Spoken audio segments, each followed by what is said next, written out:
À chaque fois, il y a des signes et maintenant Dieu nous demande de pouvoir savoir lire ces signes-là. Il y a des portes que Dieu met devant nous, on doit savoir comment on doit entrer dans ces portes-là. Et il y a des portes où maintenant Dieu nous amène afin que nous puissions voir ce qu'il veut faire plus tard. Lorsqu'il dit à Jean, monte ici et je te ferai voir, c'était tout simplement pour lui montrer, voici ce qui va se passer dans les temps de la fin. Voici ce qui va se passer à la fin. On ne peut pas vivre en sachant que c'est les temps de la fin, mais on vit comme si de rien n'était. J'ai aimé une chose avec la servante Anne. Dans 1 Samuel, c'est qu'elle priait, vous connaissez toute cette histoire, elle priait pour avoir un enfant. Elle priait pour montrer à Pénina qu'elle aussi elle est capable d'enfanter.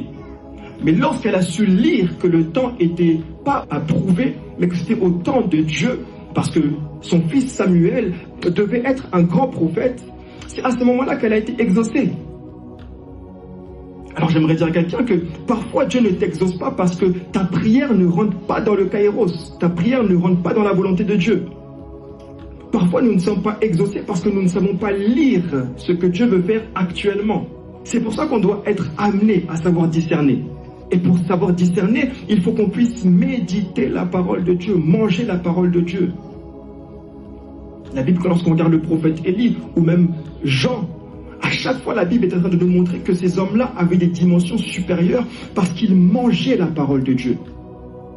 Ils mangeaient la parole de Dieu. Et donc, quand ils mangeaient cela, la Bible est en train de montrer que c'était comme du miel sur leurs lèvres.